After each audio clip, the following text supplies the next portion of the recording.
जलियांवाला बाग नरसंहार पंजाब राज्य के अमृतसर में स्थित जलियांवाला बाग में एकत्रित भारतीयों की भीड़ पर हुआ नरसंहार था। यह घटना 13 अप्रैल 1919 को हुई और इसे रेजिनाल्ड डायर नाम से मशहूर ब्रिटिश ब्रिगेडियर जनरल द्वारा पूर्व निर्धारित किया गया था।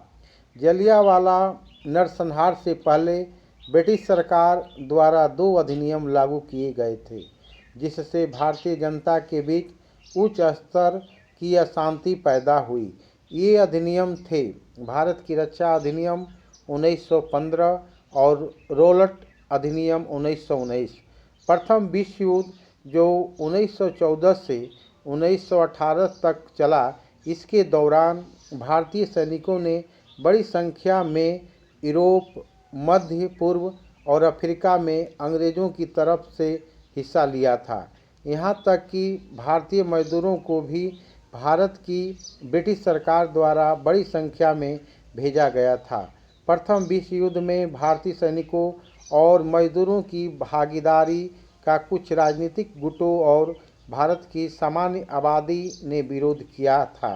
विश्व युद्ध में अंग्रेज़ों की तरफ से लड़ने में भारत का काफ़ी धन बर्बाद हो गया था। इससे पश्चिम बंगाल और पंजाब में एक तरफ के विद्रोह को जन्म दिया, जिसने करीब करीब स्थानीय ब्रिटिश प्रशासन को हतोत्साहित कर दिया था। इसलिए बड़ी संख्या में भारतीय नागरिकों के सर उठाने के आभास को आंकते हुए ब्रिटिश सरकार ने सनसनीखेज तरीके से भारतीय नागरिकों की नागरिक स्वतंत्रता पर रोक लगाते हुए 1915 में डिफेंस ऑफ इंडिया एक्ट को लागू कर दिया गया।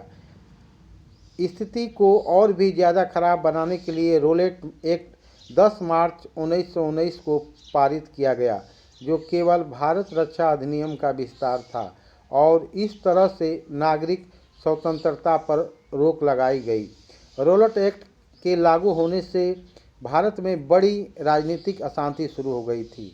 लोग इस अधिनियम के विरोध में सड़कों पर उतर आए। विशेष रूप से पंजाब की स्थिति सबसे ज़्यादा खराब थी, जहां 1 अप्रैल 1919 को अमृतसर के उपायुक्त के निवास पर हजारों प्रदर्शनकारी एकत्रित हुए थे।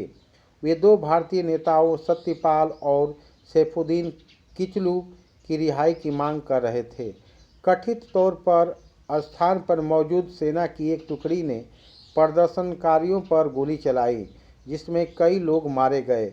इस घटना ने पूरे पंजाब में विरोध प्रदर्शनों की एक श्रृंखला को उकसा दिया था। हत्याकांड से एक दिन पहले 12 अप्रैल की शाम उनकी रिहाई की योजना के लिए किचलेव के समर्थकों द्वारा एक शांतिपूर्ण बैठक आयोजित की गई थी। हिंसक विद्रोह प्रदर्शन के बाद ब्रिटिश प्रशासन को 1857 जैसे किसी विद्रोह का डर सता रहा था। इस सरकार ने 13 अप्रैल को मार्शल लॉ लागू किया, जिसमें लोगों के एक स्थान पर एकत्र होने पर रोक लगाई गई थी। हालांकि यह संदेश स्पष्ट नहीं था और समय के साथ जनता तक पहुंचाया नहीं गया।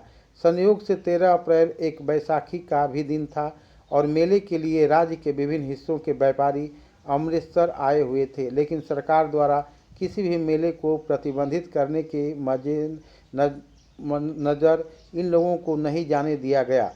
नतीजन वहां मेले में मौजूद तमाम व्यापारी, महिला, बच्चे सभी लोग जलियांवाला बाग की तरफ मुड़ गए। यहाँ पर एक छोटी राजनीतिक बैठक आयोजित की जा रही थी। हालांकि अधिकतम आगंतुक व्यापारी और आम लोग थे, जो बैसाखी त्यौहार के लिए आए हुए थे। मध्य दोपहर तक हजारों की संख्या में भारतीय इस बाग में इकट्ठा हो गए। जैसे ही जनरल रेजिनाल्ड डायर को इस विशाल जनसभा की जानकारी मिली, उन्होंने इसे संभालने की योजना पर काम शुरू किया। शाम 6:30 में लगभग जनरल डायर करीब 90 सैनिकों के साथ बाग में आया और वहां मौजूद केवल एकमात्र प्रवेश द्वार को अवरुद्ध कर दिया और फायरिंग का आदेश दे दिया। जिन लोगों को गोली मारी गई वे सभी निहत्थे पुरुष, महिलाएं और बच्चे थे। जो संभवतः कर्फ्यू की वजह से बैसाखी समारोह के प्रतिबंधित होने की वजह से इस सभा में समय व्यतीत करने के लिए शामिल हो गए थे। पूरे 10 से 15 मिनट तक गोलियां चलती रही, जिसमें पुरुषों, महिलाओं और बच्चों सहित लगभग 500 से भी अधिक निर्दोष महिलाओं की मौत हो गई और हजारों की संख्या में लोग घायल हो गए। नरसंहार के बाद जनरल डायर ने अपनी टुकड़ी के साथ वापस मार्च किया और घायलों को बचाने के लिए ब्रिटिश प्रशासन द्वारा कोई प्रयास नहीं किया गया। जलियांवाला बाग नरसंहार का दिन भारत के इतिहास का सबसे दुखद दिन था। यह हमें ब्रिटिश शासन के सबसे बुरे चेहरे को दिखाता है।